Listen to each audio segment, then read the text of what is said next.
ఉల్లంఘించి నిబంధనలకు విరుద్ధంగా గతంలో వ్యవహరించారో వారందరి మీద ఖచ్చితంగా చట్ట ప్రకారం చర్యలు ఉంటాయని ఎన్నికల ప్రచారంలో భాగంగా పదే పదే ఇదే అంశాన్ని కూడా ప్రజలకు వివరిస్తూ వచ్చాము. అందుకనే మ్యాండేట్ ఇచ్చారు కాబట్టి ఖచ్చితంగా ఎవరైతే నిబంధనలను ఉల్లంఘించి చట్ట ప్రకారం కాకుండా చట్టాన్ని ఉల్లంఘించి వ్యవహరించిన అధికారులందరిపైన కూడా చర్యలు ఉంటాయి. అది కూడా చట్ట ప్రకారమే శిక్షలు ఉంటాయంటూ నిన్న క్లారిటీ ఇచ్చే ప్రయత్నం చేశారు. అలాగే తప్పు చేసిన వారు ఎవరు తప్పించుకోలేరు అనే ఒక సంకేతాన్ని అయితే అధికారులకు ఇచ్చారు. అలాగే గతంలో వైసీపీ నాయకులు ఎవరైతే పనిచేశారో మంత్రులుగా, అలాగే వైసీపీ గతంలో పనిచేసిన మిగతా నాయకులందరికీ సంబంధించి కూడా ఎవరైతే తప్పు చేశారో వారందరికీ ఖచ్చితంగా శిక్షలు ఉంటాయి, చట్ట ప్రకారమే వ్యవహరిస్తామనే క్లారిటీ నిన్న కనిపించిందనేది మనం చూసాం. అయితే ఇందులో ముఖ్యంగా ఇప్పుడు జోగి రమేష్ వ్యవహారం తీవ్ర సంచలనంగా మారిందని చెప్పాలి. జోగి రమేష్ మొన్నటి వరకు అసలు అగ్రిగోల్డ్ భూముల వ్యవహారానికి సంబంధించి మాకు సంబంధం లేదు అంటూ చెప్తూ వచ్చారు. కానీ తాజాగా మాట్లాడిన దాంట్లో అగ్రిగోల్డ్ భూముల విషయానికి సంబంధించి అందరూ ఎలా కొన్నారో మేము అలానే కొన్నామంటూ చేసిన తప్పుకు సంబంధించి పూర్తి స్థాయిలో ఏం జరిగిందనేది వివరిస్తూ ఆయన తప్పును ఒప్పుకున్నారనేది స్పష్టం. ఇక జోగి రమేష్ మరొక వైపు గతంలో ఏదైతే ఏపీ సీఎం చంద్రబాబు గతంలో ప్రతిపక్ష నేతగా ఉన్నప్పుడు వారి ఇంటి మీదకి దాడి చేసేందుకు ప్రయత్నం చేశారు. కానీ దాడి చేసేందుకు కాదు, నిరసన చేసేందుకు వెళ్ళాను అంటూ వివరించే ప్రయత్నం చేసినప్పటికీ అక్కడ ఏం జరిగింది ఏంటి అనేది అందరికీ తెలిసిందే. కేసు కూడా నమోదైంది. ఆ కేసులో ఇప్పటికే పోలీసుల ముందు హాజరై విచారణ అయితే జరుగుతూ ఉంది. ఏం జరుగుతుందనేది చూడాలి. మరి ఇక మరొక వైపు దేవినేని అవినాష్ వ్యవహారం. దేవినేని అవినాష్ దుబాయ్ వెళ్లేందుకు ప్రయత్నం చేశారు. అయితే ఇప్పటికే పోలీసులు లుకౌట్ నోటీసులు ఇచ్చిన నేపథ్యంలో అధికారులు అడ్డుకున్నారు. వెళ్లడానికి వీల్లేదంటూ నిరాకరించారు. అలాగే పోలీసులకు సమాచారం అందించారు, మంగళగిరి పోలీసులకు. ఈయన గతంలో టీడీపీ కేంద్ర కార్యాలయం మీద దాడి కేసులో ప్రధాన నిందితుడిగా ఉన్నారు. పక్కా ప్లాన్ ప్రకారం ఆ రోజున దాడి జరిగింది అనేది ఇప్పటికే పోలీసులు గుర్తించారు. మొత్తం ప్రధానంగా పాత్ర అంతా కూడా దేవినేని అవినాష్దే ఉందని గుర్తించిన నేపథ్యంలో ప్రధాన నిందితుడిగా ఉండగా దుబాయ్ పారిపోయేందుకు ప్రయత్నం చేస్తున్న నేపథ్యంలో పోలీసులు అంటే శంషాబాద్ ఎయిర్పోర్ట్లో అధికారులు అడ్డుకొని పోలీసులకు సమాచారం అందించారు. ఇది అవినాష్కి సంబంధించిన వ్యవహారం. రోజా ఆరుదాం ఆంధ్ర పేరుతోని గతంలో మంత్రిగా పనిచేసిన రోజా పెద్ద ఎత్తున అవినీతి చేశారనేది చాలా స్పష్టంగా కనిపిస్తూ ఉంది. ఆరుదాం ఆంధ్ర కార్యక్రమాన్ని హడావిడిగా చివరిలో వైసీపీ ప్రభుత్వం చివరి దశలో ఉన్న సందర్భంలో తీసుకొచ్చిన ఈ కార్యక్రమంలో పెద్ద ఎత్తున అవినీతి జరిగిందని ఆరోపణలు వచ్చాయి. ఒకవైపు మాజీ మంత్రి ధర్మాన కృష్ణదాస్ మీద ఆరోపణలు వచ్చాయి, రోజా మీద ఆరోపణలు వచ్చాయి. ఇప్పటికే ఫిర్యాదులు వెల్లువెత్తుతున్నాయి. ఖచ్చితంగా ఈ కేసుకు సంబంధించి నోటీసులు ఇచ్చి విచారించే అవకాశం కనిపిస్తూ ఉంది. అరెస్టు తప్పదా అంటే చూస్తూ ఉంటే సంకేతాలు ఏం జరిగిందనేది పూర్తి స్థాయిలో విచారణ జరిగిన తర్వాత మనకి తెలిసే అవకాశం కనిపిస్తూ ఉంది. ఇక అధికారులకు సంబంధించి ముఖ్యంగా ఇప్పటికే బెవరేజెస్ కార్పొరేషన్ కావచ్చు, ఇతర శాఖలకు సంబంధించి ఏమేమి జరిగింది అవినీతి అనేది పూర్తి స్థాయిలో అయితే విచారణ జరుగుతూ ఉంది. ఇప్పుడు తాజాగా ఏపీ ఫైబర్ నెట్ ఎండి మధుసూదన్ రెడ్డిపై సస్పెన్షన్ వేటుపడింది. ఫైబర్ నెట్లో పూర్తి స్థాయిలో వైసీపీ నాయకులు వారి ఎవరైతే ఉన్నారో అనుకూలంగా వారందరినీ కూడా అందులో చొప్పించి పెద్ద ఎత్తున అవినీతికి పాల్పడినట్లుగా కనిపిస్తూ ఉంది. ఇప్పటికే ఎండి మధుసూదన్ రెడ్డి పైన సస్పెన్షన్ వేటు పడింది. ఇదే బాటలో ఇంకొన్ని శాఖలకు సంబంధించి ఇంకొన్ని కార్పొరేషన్లకు సంబంధించి ఏం జరిగింది అనేది పూర్తి స్థాయిలో విచారణ జరిగే అవకాశం కనిపిస్తూ ఉంది. ఇప్పటికే ఫైబర్ నెట్ అంశానికి సంబంధించి కూడా ఫైళ్లు మాయం చేసిన కేసు కూడా ఉన్న నేపథ్యంలో పూర్తి స్థాయిలో విచారణ జరిగిన తర్వాత ఇంకా ఎవరెవరు దీంట్లో ఉన్నారనేది బయటకు వచ్చే ఛాన్స్ అయితే ఉంది. ఇక మరోవైపు ఎవరైతే ఇప్పటి వరకు వెయిటింగ్ లిస్టులో ఉన్న ఐపీఎస్ అధికారులు ఉన్నారో, పోస్టింగ్ లేకుండా ఉన్న అధికారులకు సంబంధించి వారందరూ కూడా సెలవులు వరుసగా పెడుతున్న సందర్భం కనిపిస్తూ ఉంది. అయితే వరుసగా సెలవులు పెడుతున్న నేపథ్యంలో ఏం చేయబోతున్నారు ఏంటి, మళ్ళీ వైసీపీతో వీరందరూ టచ్లోకి వెళ్తున్నారా, అలాగే వారిపైన జరుగుతున్న విచారణకు సంబంధించి ప్రభావితం చేసే అవకాశం ఉంటుందా, ఇలా అనేక అంశాలు ఉన్న నేపథ్యంలో ఇప్పటికే డీజీపీ మెమో జారీ చేశారు. ఉదయం 10 గంటల నుంచి సాయంత్రం 6 గంటల వరకు హెడ్ క్వార్టర్స్లోనే ఉండాలంటూ, ప్రతిరోజు సంతకం పెట్టాలంటూ ఇప్పటికే మెమో అయితే జారీ చేసిన సిచ్యువేషన్ కనిపిస్తూ ఉంది. ఎవరు కూడా సెలవులు కూడా అవసరం అయితేనే, పరిస్థితిని బట్టి అత్యవసరం అయితే తప్ప ఇచ్చే అవకాశం అయితే లేదు అనేది చాలా స్పష్టంగా కనిపిస్తూ ఉంది. ఇక జగన్మోహన్ రెడ్డి సొంత పత్రికలో మాత్రం ఇంకా అవే తప్పుడు రాతలు రాస్తున్నట్లుగా కనిపిస్తూ ఉంది. గతంలో అంటే ఇప్పుడు ఎవరికైతే పోస్టింగ్లు ఇవ్వని అధికారులు ఉన్నారో, ఐఏఎస్ ఐపీఎస్ అధికారులు ఉన్నారో వారందరికీ పోస్టింగ్ ఇవ్వట్లేదంటూ ఏడుపు రాతలు రాస్తున్నట్లు కనిపిస్తూ ఉంది. కానీ గతంలో వైసీపీ వ్యవహరించిన తీరు అందరికీ తెలుసు. నిజాయితీగా పనిచేసిన ఎంతోమంది అధికారులకు పోస్టింగ్లు ఇవ్వకుండా ఉంచిన సందర్భం మనకు తెలుసు. కానీ అంటే ఉదాహరణకు ఏబి వెంకటేశ్వరరావు కావచ్చు, అలా 5 ఏళ్ల పాటు పోస్టింగ్ ఇవ్వలేదు. ఒకవైపు హైకోర్టు ఉత్తర్వులు ఉన్నప్పటికీ, క్యాట్ ఉత్తర్వులు, హైకోర్టు ఉత్తర్వులు ఉన్నాయి, పూర్తి స్థాయిలో ఆయనకు అనుకూలంగా ఉన్నప్పటికీ కూడా 5 ఏళ్ల పాటు పోస్టింగ్ ఇవ్వకుండా పదవీ విరమణ పొందే చివరి రోజున మాత్రమే పోస్టింగ్ ఇచ్చి 5 ఏళ్ల పాటు ఏ రకంగా ఇబ్బందులకు గురి చేశారనేది అందరికీ తెలుసు. అలాగే ఎల్వి సుబ్రహ్మణ్యం లాంటి వాళ్ళు ఎంత ఇబ్బంది పడ్డారు, ఇలా అధికారులు గతంలో వైసీపీ ప్రభుత్వంలో ఎంతో ఇబ్బంది పడ్డ సంగతి అందరికీ తెలిసిందే. ఇక మొత్తంగా అయితే ఎవరెవరైతే తప్పు చేశారో వారందరిలో కూడా ఇవాళ భయం నెలకొందని చెప్పొచ్చు. అధికారులు, ఐఏఎస్ అధికారులు కావచ్చు, ఐపీఎస్ అధికారులు కావచ్చు, అలాగే గతంలో మంత్రులుగా పనిచేసిన వారు కావచ్చు, వైసీపీలో కీలకంగా వ్యవహరించిన లీడర్లు అందరిలో కూడా ఒక భయం అయితే నెలకొంది. రెడ్ బుక్కు సంబంధించి ఎవరెవరు పేర్లు ఉంటాయన్న భయం ఉంది. ఎందుకంటే చట్ట ప్రకారం చర్యలు తీసుకుంటా ఉంటున్నారు కాబట్టి ఖచ్చితంగా ఎవరెవరైతే తప్పులు చేశారో, ఎవరెవరైతే చట్టాన్ని ఉల్లంఘించి నిబంధనలకు విరుద్ధంగా వ్యవహరించారో వారందరూ కూడా ఇవాళ భయపడుతున్నట్లు కనిపిస్తూ ఉంది. ఇంకా ఇసుక వ్యవహారానికి సంబంధించి కానీ, లిక్కర్ వ్యవహారానికి సంబంధించి కానీ, ఇతర శాఖలకు సంబంధించి పూర్తి స్థాయిలో విచారణ జరిగిన తర్వాత మరొకవైపు విద్యాశాఖలో ఏమేమి అవకతవకలు జరిగాయి, ఇలా ప్రతి ఒక్కటి కూడా రివ్యూ చేసిన తర్వాత ఒక్కొక్కరి మీద చట్ట ప్రకారం చర్యలు ఉంటాయంటూ ఇప్పటికే కూటమి ప్రభుత్వం చెప్తున్న నేపథ్యంలో అందరూ భయపడుతున్నట్లు కనిపిస్తూ ఉంది. ఇదే అంశానికి సంబంధించి రెడ్ బుక్ అంశానికి సంబంధించి మంత్రి నారా లోకేష్ క్లారిటీ ఇచ్చే ప్రయత్నం చేశారు. పూర్తి స్థాయిలో ఎవరైతే తప్పు చేసిన అధికారులు ఉన్నారో ఖచ్చితంగా చట్ట ప్రకారం శిక్షిస్తామని, గతంలో ఎవరైతే నిబంధనలకు విరుద్ధంగా చట్టాన్ని ఉల్లంఘించి ఎవరైతే వ్యవహరించారో వారందరికీ ఖచ్చితంగా చట్ట ప్రకారం శిక్షలు ఉంటాయి, చర్యలు ఉంటాయి అనే విషయాన్ని అయితే క్లారిటీ ఇచ్చారు. అలాగే ఇప్పుడు ఎవరెవరైతే తప్పు చేశారో ఆ అధికారులు కావచ్చు, గతంలో మాజీ మంత్రులు, ఇప్పుడు గతంలో మంత్రులుగా పనిచేసిన వారు ఎవరైతే ఉన్నారో వారందరూ భయపడుతున్న సిచ్యువేషన్ కనిపిస్తూ ఉంది. మొత్తంగా ఈ అంశానికి సంబంధించి వాళ్ళ మార్నింగ్ డిబేట్లో మాట్లాడదాం. డిబేట్లో పాల్గొంటున్నారు సత్యమూర్తి గారు, సీనియర్ పొలిటికల్ అనలిస్టు, రాయపాటి అరుణ గారు, జనసేన అధికార ప్రతినిధి, అలాగే మోకానంద్ సాగర్ గారు, టీడీపీ అధికార ప్రతినిధి మరి కొద్దిసేపట్లో జాయిన్ అవుతారు. అందరికీ నమస్కారం అండి, వెల్కమ్.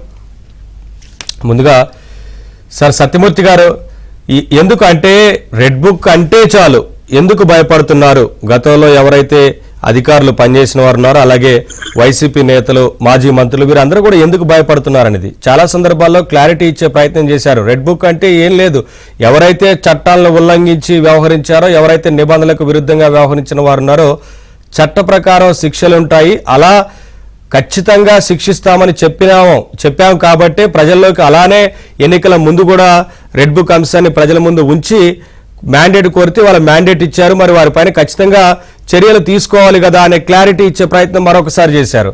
చూస్తూ ఉంటే మంత్రులు, మాజీ మంత్రులు ఎవరైతే ఉన్నారో, అలాగే ఎవరైతే అధికారులు ఉన్నారో చాలా మంది రాష్ట్రాన్ని విడిచి వెళ్ళిపోయేందుకు ప్రయత్నం చేస్తున్న పరిస్థితులు కనిపిస్తూ ఉన్నాయి కదా, ఎలా అర్థం చేసుకోవాలనేది?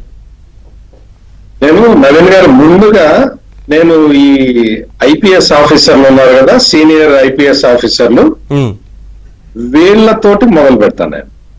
ఎందుకు అంటే ఈ నేరాలన్నీ కూడా ఇక్కడి నుంచే మొదలైనాయి.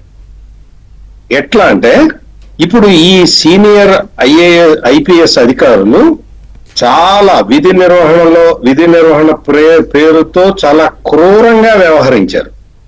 మొత్తం సామాజిక మాధ్యమాలన్నీ కట్టడి చేశారు. సోషల్ మీడియాలో పోస్టులు పెడితే కట్టడి చేశారు, దారుణంగా ప్రవర్తించారు. మొత్తం తెలుగుదేశం, జనసేన, బీజేపీ కార్యకర్తలనే కాకుండా సమాజంలో ఉన్న అన్ని వర్గాల వాళ్ళ భావ ప్రకటన స్వేచ్ఛని అణచివేసిన వాళ్ళు ఈ ఐపీఎస్ అధికారులు. ఇప్పుడు ఎవరైతే పోస్టింగులు రాకుండా వెయిట్ చేస్తున్నారో 16 మంది అదే కేటగిరీ. ఏంటి వీళ్ళకి ఇప్పుడు బయటకు వస్తున్న నేరాలకి సంబంధం ఏంటి అంటే, వీళ్ళందరూ అణచివేయటం వల్ల, భావ ప్రకటన స్వేచ్ఛను ఆ రోజున అణచివేయటం వల్ల ప్రధాన ప్రతిపక్షమైన తెలుగుదేశం పార్టీని తొక్కేయటం వల్ల ఆ రోజున ఏ విషయం కూడా బయటికి రాలేదు. వీళ్ళు చేస్తున్న నేరాలు, ఘోరాలు ఎప్పటికప్పుడు ప్రజలకి చాలా మందికి తెలిసినా కానీ, మీడియా సంస్థలకి తెలిసినా కానీ, చాలా మంది పౌరులు దీని గురించి సమాచారం ఉన్నా కానీ ఎవరు కూడా బయటికి చెప్పలేకపోయారు ఈ పోలీస్ అధికారుల వల్ల. ఈ పోలీస్ అధికారులు ఆ రోజు నిరంకుశంగా ప్రవర్తించినందువల్ల జరిగిన పరిణామాలు ఇవన్నీ కూడా. ఈ రోజున వాళ్ళకి పోస్టింగ్ రాకపోతే ఉదయం 10 నుంచి సాయంత్రం 5 వరకు వచ్చి సంతకాలు పెట్టిపోమంటే వాళ్ళు సిగ్గుపడుతున్నారు. వాస్తవంగా వాళ్ళు సిగ్గుపడాల్సింది ఇప్పుడు కాదు, ఈ రాజకీయ నాయకుల బూట్లు నాకినప్పుడు సిగ్గుపడాలి. ఇంత జగన్మోహన్ రెడ్డి సొంత పత్రికలో ఐఏఎస్లకు ఐపీఎస్లకు ఇంకా పోస్టింగ్లు ఇవ్వట్లేదంటూ ఏడుపు కనిపిస్తా ఉంది. గతంలో వారెలా వ్యవహరించారు అందరికీ తెలుసు కదా. నిజాయితీ పరులైన ఆఫీసర్లకు కూడా పోస్టింగ్లు ఇవ్వకుండా 5 ఏళ్ల పాటు పక్కన పెట్టిన సందర్భం ప్రజలకు తెలీదా? వాళ్ళకి సాక్షిలో రాసేది ఏంటి అంటే కరెక్ట్ గా ఏదైతే అబద్ధం ఉంటుందో అబద్ధమే రాస్తుంది సాక్షి. వాళ్ళు ఖచ్చితంగా ఏది చెప్తారో దానికి వ్యతిరేకంగానే సమాజంలో ఉంటుంది. ఇది ఒక సందర్భంలో కాదు, ఇప్పటికే చాలా సందర్భాల్లో ప్రూవ్ అయింది.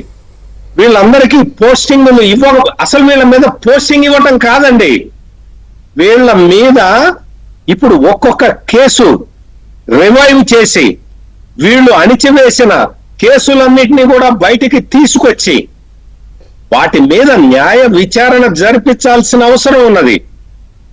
అది మరి మంత్రి నారా లోకేష్ రెడ్ బుక్ లో ఉందో లేదో కానీ వీళ్ళ మీద మాత్రం ఒక్కొక్క కేసును తీసుకొచ్చి కేసు బై కేస్ విచారణ జరిపితే ఈ 16 మందే దోషులుగా తేల్తారు. 16 మందే దోషులుగా తేల్తారు. మరీ అన్యాయంగా అక్రమ సంబంధాల్లో కూడా ఇన్వాల్వ్ అయిపోయి అక్రమ సంబంధం వల్ల పార్టీకి చెడ్డ పేరు వస్తుందని చెప్పి పార్టీని కాపాడుకునే ప్రయత్నం చేసిన ఐపీఎస్ అధికారులు ఉన్నారు. వీళ్ళందరి కారణంగానే, వీళ్ళ ప్రవర్తన కారణంగా ఈ మంత్రులు, అప్పటి మంత్రులు, అధికారులు వీళ్ళందరూ విత్సల విడిగా అవినీతికి పాల్పడ్డారు. మామూలు సాధారణ పరిస్థితులు కనుక ఉన్నట్టయితే ఆ రోజునే ఇవన్నీ ఎత్తి చూపి ఉండేవాళ్ళు, ఇక్కడ తప్పు జరుగుతున్నది, ఇక్కడ తప్పు జరుగుతున్నది అని. అట్లా ఎవరైనా చెబితే వాళ్ళని తీసుకెళ్లి వీళ్ళే కొట్టారు. అందుకని ఈ రోజున జరుగుతున్న అంటే అగ్రిగోల్డ్ భూముల వ్యవహారం కానీ, ఆడుదాం ఆంధ్ర వ్యవహారం కానీ, ఈ పార్టీ ఆఫీసుల మీద దాడుల విషయంలో కానీ, ఎందులో అయినా సరే ఈ మొత్తం ఈ వైసీపీ ముఠా అంతా కూడా వీళ్ళు చాలా యాక్టివ్ గా పార్టిసిపేట్ చేసి మొత్తం ప్రజల ఆస్తులు కొల్లగొట్టారు, వాక్ స్వాతంత్రాన్ని దెబ్బతీశారు, భావ ప్రకటన స్వేచ్ఛ లేకుండా చేశారు. అక్రమాలకి, అన్యాయాలకి వీరందరికీ సహకరించిన అధికారులు ఒకవైపు, వీళ్ళ ఈ మొత్తం కూడా ఒక చైన్ అండి ఇది. అందుకనే ఈ చైన్ ని బ్రేక్ చేయటానికే ఈ 16 మందికి వీళ్ళు పోస్టింగ్లు ఇవ్వలేదు. పోస్టింగ్లు ఇవ్వకపోవటం ఒక్కటే పనిష్మెంట్ కాదు, వీళ్ళు చేసిన నేరాలకి శిక్ష పడాలి.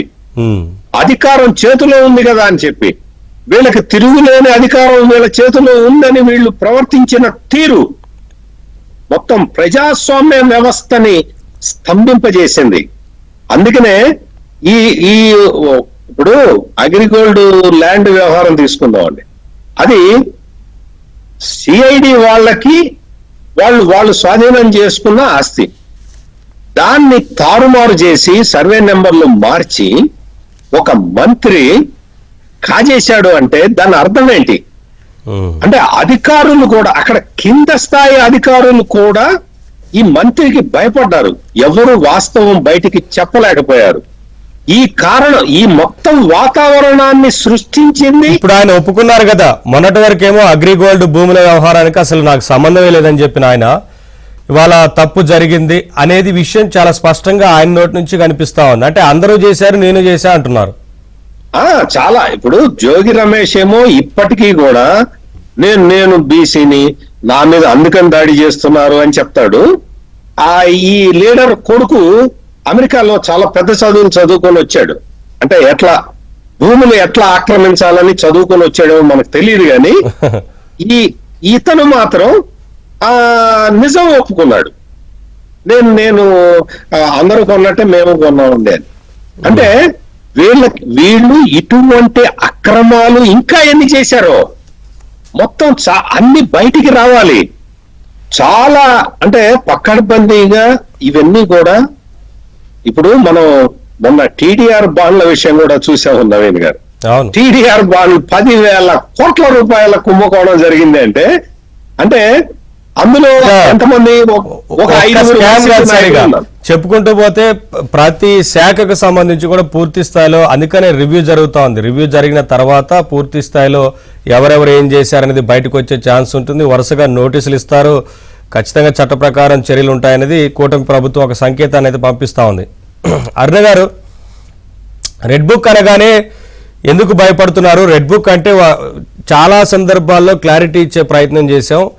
చట్టాలను ఉల్లంఘించి నిబంధనలకు విరుద్ధంగా వ్యవహరించిన వారికి మాత్రమే చట్ట ప్రకారమే శిక్షలు ఉంటాయి తప్ప ఎవరి గురించి ఉద్దేశించింది కాదు కదా అనే మీరు ఎంత చెప్పినా సరే అక్కడ మాత్రం వైసీపీ దుష్ప్రచారం చేస్తూ ఉంది. రెడ్ బుక్తోని మమ్మల్ని భయపెడుతున్నారు, ఏం చేయకపోయినా ప్రతి ఒక్కరి మీద చర్యలు తీసుకునే ప్రయత్నం చేస్తున్నారంటూ వైసీపీ సోషల్ మీడియాలో పెడతా ఉన్నారు.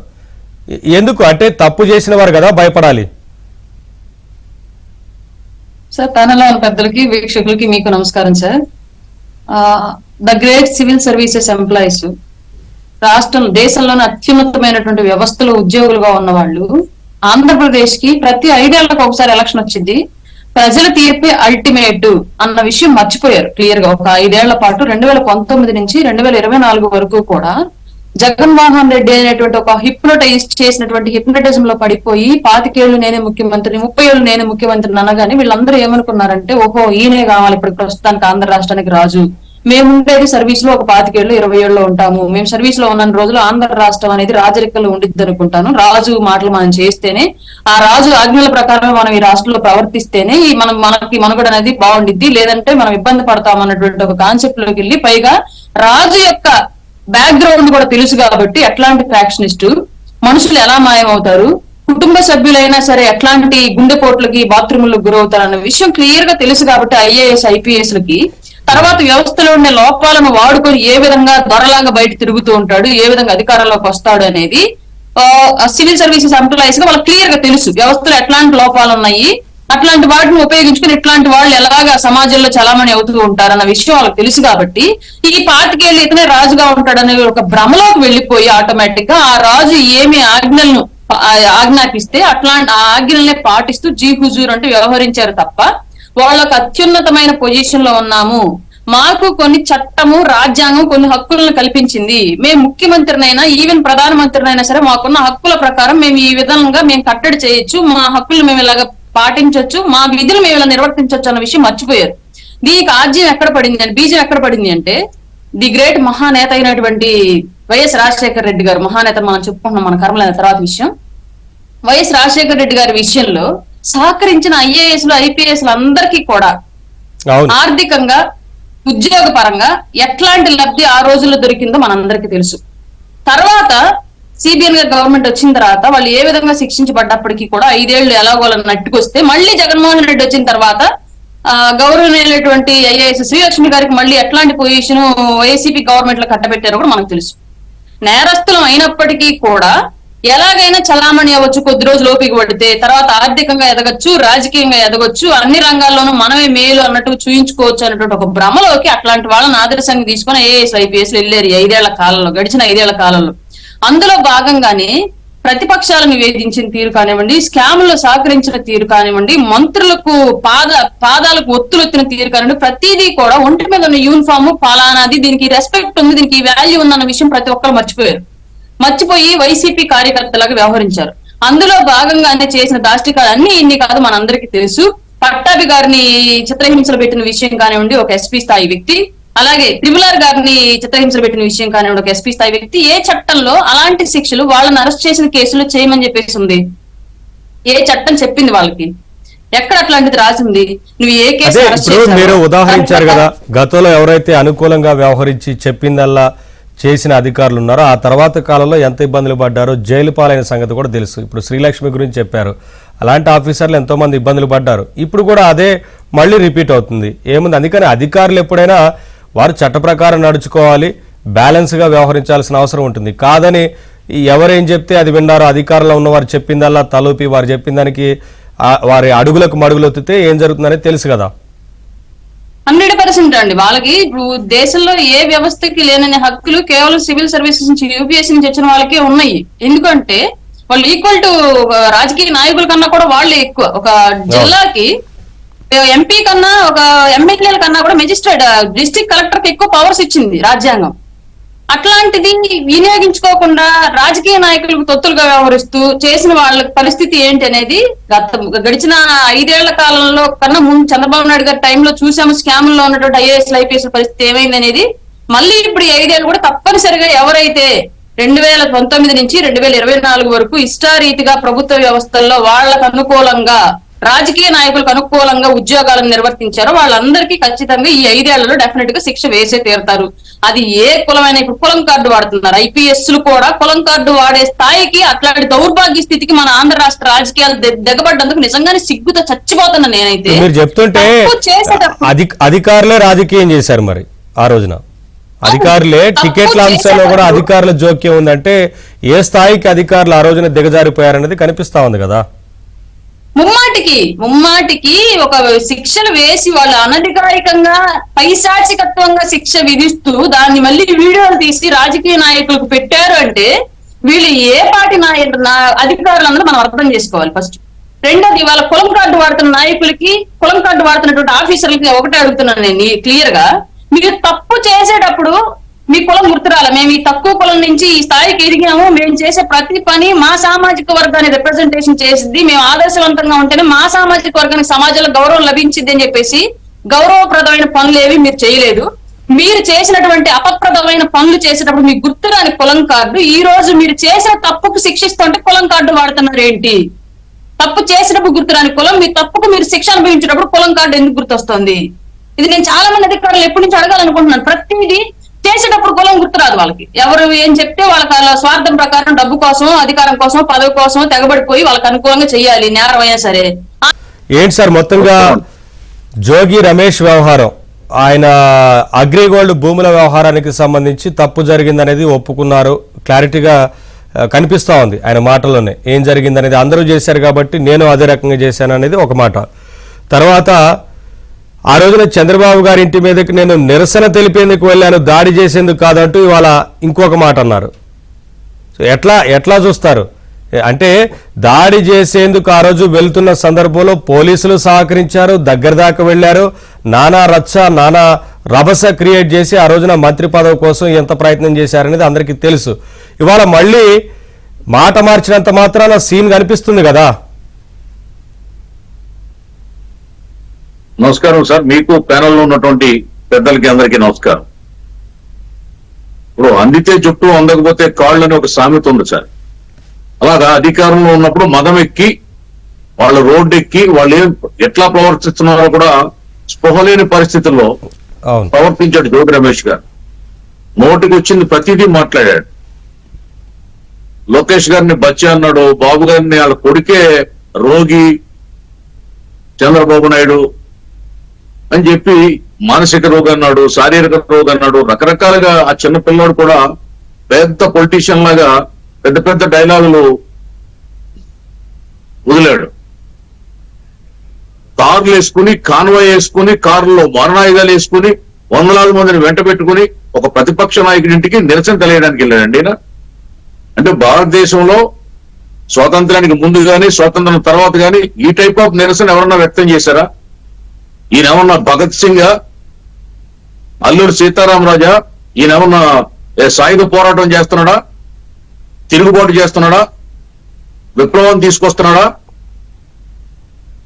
తన నాయకుల్ని సాటిస్ఫై చేయడం కోసం, మంత్రి పదవి కొట్టేయడం కోసం మానవత్వం పరిచిపోయి ప్రజాస్వామ్యాన్ని దృష్టిలో పెట్టుకోకుండా అప్రజాస్వామికంగా రాజ్యాంగ విరుద్ధంగా ఒక రౌడీలాగా చెలరేగిపోయినటువంటి ఈ పొలిటికల్ గోండా ఇవాళ కౌరులు మాట్లాడుతున్నాడు.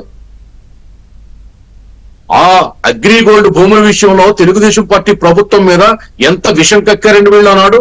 అవును, ఎంత దుష్ప్రచారం చేశారండి, ఎంత బురద జల్లారు. లేనిపోని ఆరోపణలు చేసి పార్టీని అబోస్పాలు చేసి ప్రభుత్వాన్ని అబోస్పాలు చేసి అసలు అటు హౌస్ లోను ఇటు బయట కూడా అది పెద్ద యాగి చేశారు. ఈ జోగి రమేష్, రోజా, అంబటి, పేర్ని, నాని, ఈ వంశీ ఇలాంటి పనికిమాలినటువంటి స్క్రాప్ అంతా కూడా అదేదో జరిగిపోయింది అని విచ్చలవిడిగా వాళ్ళ నోటుకు వచ్చింది వాగారు. వాళ్ళే వేళ ఒప్పుకునే పరిస్థితి, కాళ్ల బేరానికి వచ్చిన పరిస్థితి, కాళ్ళు పట్టుకునే పరిస్థితి, తన్నీళ్లు పెట్టుకునే పరిస్థితి. ఎందుకు? జివో నెంబర్ 117ని 133ని వీళ్ళే కదా మార్చారు. ఆ జివోను మార్చే కదా ఆ భూముల్ని, సిఐడి అటాచ్మెంట్ లో ఉన్న భూముల్ని, ఈడీ అటాచ్మెంట్ లో ఉన్న భూముల్ని ఆ గవర్నమెంట్ సర్వేర్ తో బలవంతంగా సమన్వయం లేదని చెప్పట్లేదు. అందరూ ఎట్లయితే తీసుకున్నారో నేను అంతే తీసుకున్నా అని చెప్తున్నారు. అంటే చాలా స్పష్టం. తప్పు మొన్నటిదాకా అసలు నాకు తెలియదన్న వ్యక్తి ఇవాళ ఒప్పుకున్నారు కదా తప్పు జరిగిందనేది. ఎస్, అదే చెప్తున్నాను సార్. ఇప్పుడు వాళ్ళు దొంగతనాన్ని, చౌర్యాన్ని కూడా మేము ఆ విధంగా చేయలేదు, తాళాలు పగలగొట్టి తీయలేదు, ఇంట్లో చొరబడి తీయలేదు, ఏదో మర్యాదగా చేసినట్టుగా, స్మూత్ గా చేసినట్టుగా మళ్ళీ దానికి పాలిష్ చేస్తున్నారు. దానికి ఆ దోపిడీకి కూడా పాలిష్, దానికి రంగు ఏమిటండి ఇది? అసలు ఈడీ అటాచ్మెంట్ లో ఉన్న భూముల్ని, సిఐడి అటాచ్మెంట్ లో ఉన్నటువంటి భూముల్ని ఏ విధంగా వీళ్ళు రిజిస్టర్ చేసుకుంటారు? అంటే ఇది ఇప్పుడు కాదు సార్, ఒక్క జోగి రమేష్ తోనే పోతుందా? జోగి రమేష్ తో పాటు ఇంకా ఎంతమంది ఇందులో వైసీపీకి సంబంధించిన ఎమ్మెల్యేలు ఉండొచ్చు, గతంలో పనిచేసిన మంత్రులుగా వారు ఎంతమంది ఉండొచ్చు, ఎంతమంది ఈ భూములు కొట్టేశారనే దానిపైన పూర్తి స్థాయి విచారణ జరగాల్సిన అవసరం ఉంది కదా. ఏదో అగ్రిగోల్డ్ బాధితులకు న్యాయం చేస్తామంటూ ఆ రోజున హామీ ఇచ్చి రకరకాల హామీలు ఇచ్చి అధికారంలోకి వచ్చారు. తీరా చూస్తే బాధితులకు న్యాయం చేశారో లేదో అది అందరికీ తెలుసు, కానీ ఆ భూములు కొట్టేసే ప్రయత్నం చేశారు కదా మొత్తంగా. అదే సార్, ఇప్పుడు దొంగలు వీళ్ళే. వారి అధినేతలు తెలియకుండా జరుగుతుందా ఇదంతా? జగన్మోహన్ రెడ్డికి తెలియకుండా ఏది జరుగుతుంది? ఆయనే పెద్ద, ఆయన గజ దొంగ, వీళ్ళు చిల్లర దొంగలు. ముఠా కదా ఇదంతా, దొంగల ముఠా కదా. ఇవాళ వైజాగ్ లో ఏం చేశారు?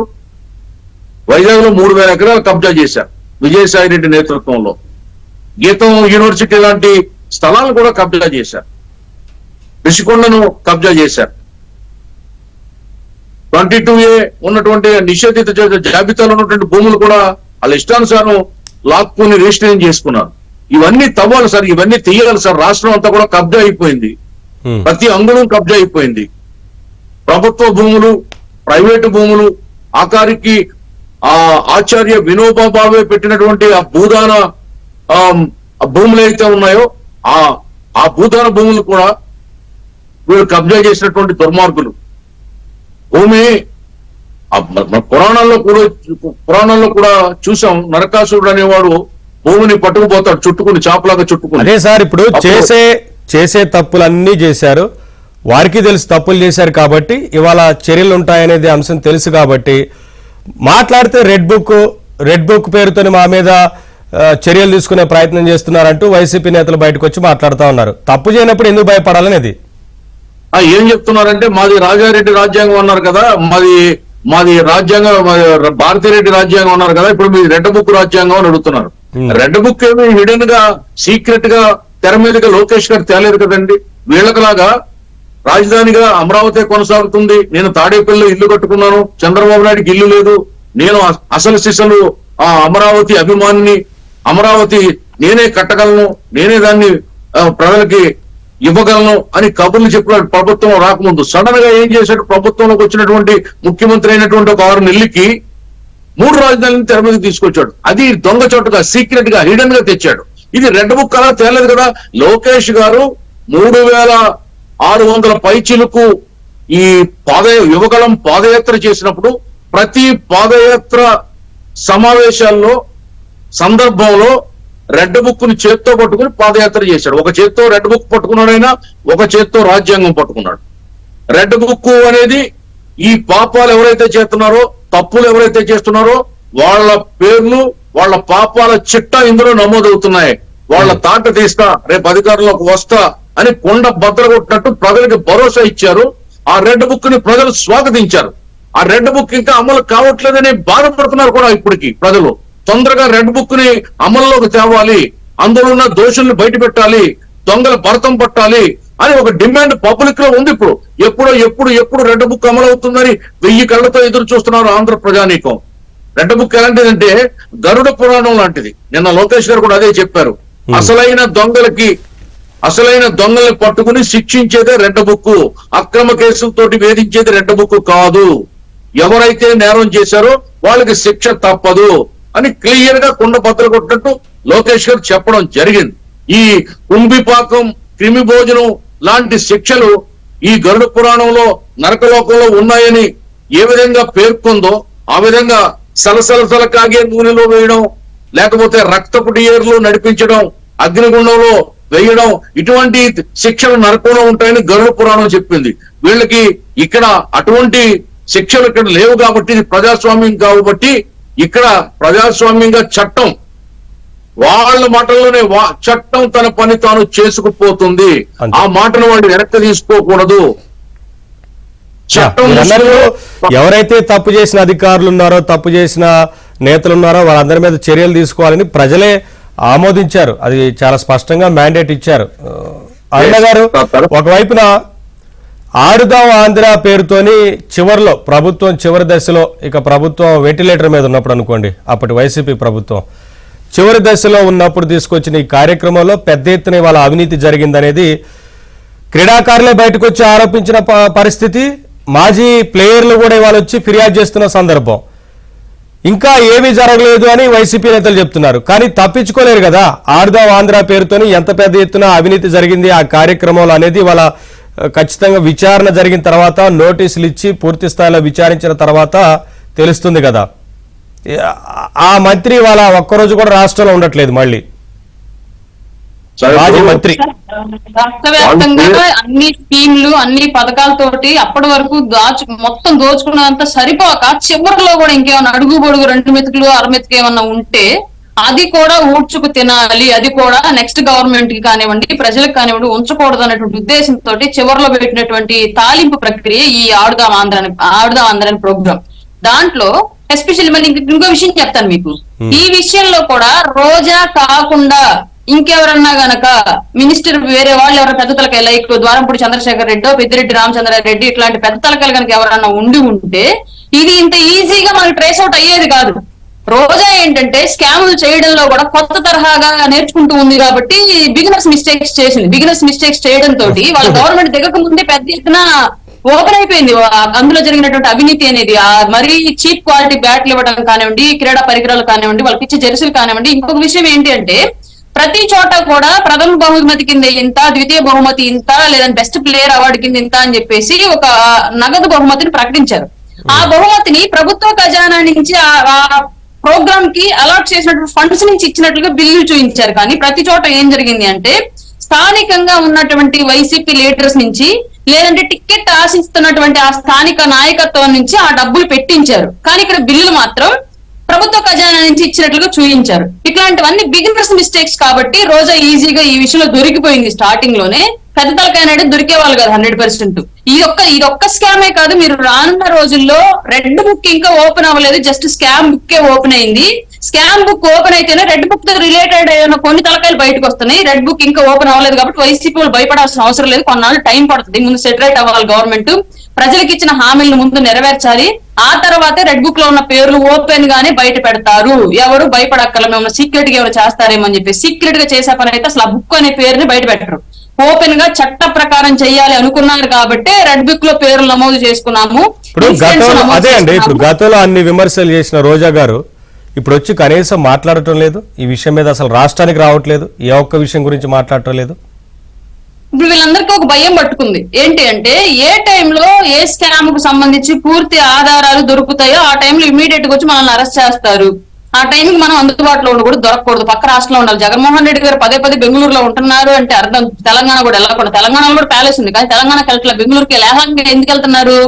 అక్కడ గవర్నమెంట్ ఆయనకు అనుకూలంగా మనకి పెద్దగా సహకరించకపోవచ్చు ఆయన లిఫ్ట్ చేయాలంటే అక్కడి నుంచి. తెలంగాణ గవర్నమెంట్ అయితే సపోర్ట్ చేసిద్దేమో లిఫ్ట్ చేయడానికి అన్న ఉద్దేశంతోనే బెంగళూరు వెళ్ళి అక్కడి నుంచి కార్యకలాపాలు చేసుకుంటున్నారు ఆయన ఈజీగా. తెలంగాణలో ఆయనకి సేమ్ ఆస్తులు ఉన్నాయి, బెంగళూరులో సేమ్ ఆస్తులు ఉన్నాయి, ఏపీలో సేమ్ ఆస్తులు ఉన్నాయి. కానీ పదే బెంగళూరు ఎందుకు వెళ్తున్నాడు, తెలంగాణ ఎందుకు వెళ్ళట్లేదు అన్న విషయం మనం ఐడెంటిఫై చేసుకోవాలి.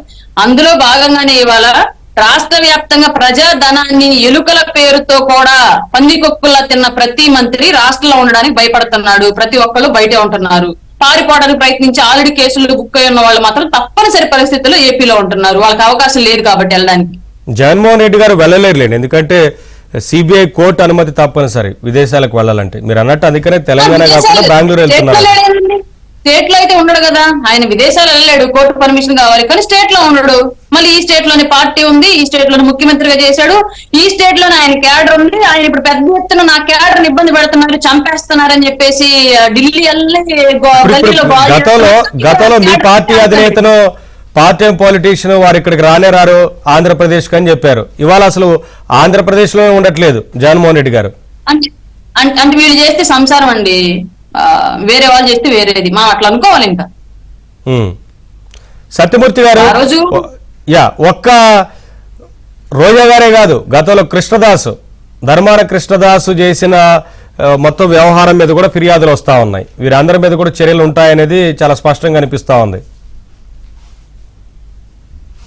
ఇంకా వీళ్ళే కాదండి, ఇంకా చాలా మంది ఉన్నారు. ఇప్పుడు వెలుగులోకి వస్తున్నవారు. విచారణ జరుగుతుంటే తప్పించుకోవాలి ఎలా అయినా చెప్పి కొంతమంది రాజకీయాలకే గుడ్ బై చెబుతామని ప్రకటన చేస్తున్న సందర్భం. ఇవి వీళ్ళు ఏంటంటే ఈ అక్రమాలు కూడా చాలా పకడ్బందీగా చేశారండి. అన్యాయాలు ఇవన్నీ కూడా చాలా సిస్టమాటిక్ గా చేశారు. ఇవన్నీ కూడా బయటికి రాకుండా ఈ పోలీస్ ఆఫీసర్లు అడ్డుకున్నారు. ఇప్పుడు బయటికి తీసుకురావటం అనేది, అంటే దానికి సంబంధించిన ఆధారాలు సేకరించటం అనేది కొంత శ్రమతో కూడుకున్న పని. వీళ్ళందరూ కూడా ఎంత ట్రైన్ అంటే అవినీతి అక్రమాలు చేయటంలో వీళ్ళకి చాలా ట్రైనింగ్ కూడా వచ్చింది. ఎందుకంటే అప్పటి సీఎం ఆఫీస్ నుంచే వీళ్ళకి ఒక డైరెక్షన్ ఉండేది. ఖచ్చితంగా ఈ డబ్బులు ఇప్పుడు ఆ రోజున ఆడుదాం ఆంధ్ర ప్రోగ్రాం పెట్టే నాటికి ఆంధ్రప్రదేశ్ లో ఉన్న పరిస్థితులు ఏంటండి? ఎక్కడైనా అసలు అంటే పిల్లలు స్వేచ్ఛగా ఆడుకునే పరిస్థితి ఉందా? పెద్దవాళ్ళు మాట్లాడుకునే పరిస్థితి ఉందా? ఇవేమీ లేకుండా అసలు ఈ ఆడుదామ ఆంధ్ర ప్రోగ్రాం పెట్టటమే ఒక డైరెక్షన్ లో, అంటే పైనుంచి వచ్చిన డైరెక్షన్. మరి క్రీడాకారులను ఎక్కడ వెలికి తీశారు, వారికి ఏం ఫెసిలిటీస్ ఇచ్చారు, ఎంతమందిని వాళ్ళ ప్రోత్సహించారు? ఆ రోజున క్రికెటర్లు కూడా బయటకు వచ్చి మాట్లాడిన సందర్భం, ఆ ప్రభుత్వంలో ఇబ్బందులు పడ్డారు, దాంట్లో కూడా రికమెండేషన్లు చేశారని. అసలు హనుమ విహారీని అయితే వేధించారు కదండి. ఆడెవడో ఒకడు 18వ ప్లేయరో 20వ ప్లేయరో వాడిని తీసుకురావడానికి, టీంలోకి తీసుకురావడానికి హనుమ వైసీపీకి సంబంధించిన లీడర్ వాళ్ళ కొడుకు తిరుపతి కార్పొరేటర్ లీడర్ కూడా మళ్ళీ ఎమ్మెల్యే ఎంపీనో కాదు, జస్ట్ తిరుపతిలో ఒక కార్పొరేటర్ అతను కొడుకు తీసుకురావడానికి ఆడుదాం ఆంధ్ర కార్యక్రమం, ప్రోగ్రాం పేరు అసలు. ఎక్కడైనా మీరు చూడండి, మొత్తం ఆంధ్రప్రదేశ్ మొత్తంలో స్టేడియంలో పిచ్చి మొక్కలు మొలిచి ఉన్నాయండి. ఇటువంటి అంటే వాటికి మెయింటెనెన్స్ కూడా డబ్బులు ఇవ్వటం చేతగాని జగన్మోహన్ రెడ్డి ప్రభుత్వం ఆడుదాం ఆంధ్ర అని పెట్టి ఎందుకు పెట్టింది? అసలు ఆ ప్రోగ్రామ్ ఎందుకు పెట్టింది? స్కామ్ చేయడానికి పెట్టింది. మీకు ఇళ్ల స్థలాలు ఇచ్చే ప్రోగ్రాం పెట్టారు చూడండి, సెంటు భూమి.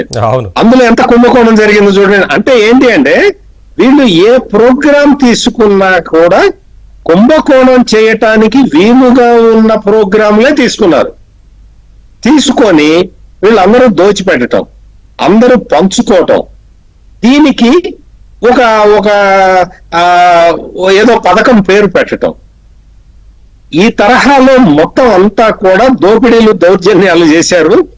ఇప్పుడు ఆ రెడ్ బుక్ లో అసలు ఆఫీసర్ల పేర్లే ఉన్నాయా, ఈ రాజకీయ నాయకుల పేర్లు కూడా ఉన్నాయా అనేది తెలీదు. మొత్తం అన్ని బయటికి రావాలి.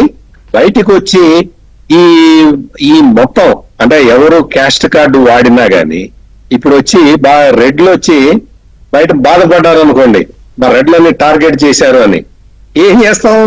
ఫైబర్ నెట్ లో రెడ్డే, మొత్తం బెవరేజ్ కార్పొరేషన్ లో రెడ్డే, అన్ని చోట్ల ఇప్పుడు మొత్తం రిషాంత్ రెడ్డి, పరమేశ్వర్ రెడ్డి అందరూ రెడ్లే ఉన్నారు కదా. మరి అక్రమాలు చేసిన వాళ్ళని బయటికి తీసుకురావాలంటే కులం ఎక్కడ చూడాలి, ఎట్లా చూడాలి? అన్ని చోట్ల రెడ్లను పెట్టుకొని ఆ మైనింగ్ కార్పొరేషన్ దానికి రెడ్డే, మరి వేరే క్యాస్ట్లను పెడితే పాపం అన్ని క్యాస్ట్ల మీద కేసులు వచ్చిండే. సరే, ఎవరు అక్రమాలు చేసినా ఖచ్చితంగా ఏ రకంగా దాడికి ప్రయత్నం చేశారు, పక్కా ప్లాన్ ప్రకారం ఆ రోజున టీడీపీ కేంద్ర కార్యాలయం మీద దాడి చేసిన వారిలో ప్రధాన నిందితుడిగా ఉన్న ఈ అవినాష్ పారిపోయేందుకు, దేవినేని అవినాష్ పారిపోయేందుకు నిన్న దుబాయ్ వెళ్లేందుకు ప్రయత్నం చేయగా శంషాబాద్లో అడ్డుకున్నారు అధికారులు. అక్కడ దీన్ని కూడా అవినాష్ ఖండించే ప్రయత్నం, వైసీపీ నేతలు ఖండించే ప్రయత్నం చేస్తున్నారు. అంటే అందరికీ తెలుసు కదా ఆ రోజు ఏం జరిగిందో. ఇవాళ దుబాయ్ వెళ్లాల్సిన అవసరం ఉంది, లుకౌట్ నోటీసులు జారీ చేశారు, దేశం విడిచి వెళ్ళరాదు అనే విషయం ఆయనకి తెలుసు కదా. తన కుర్రాడు ఎంత దుర్మార్గుడు అంటే వాళ్ళ నాన్న పేరు చెప్పుకుని బతుకుతున్నాడు.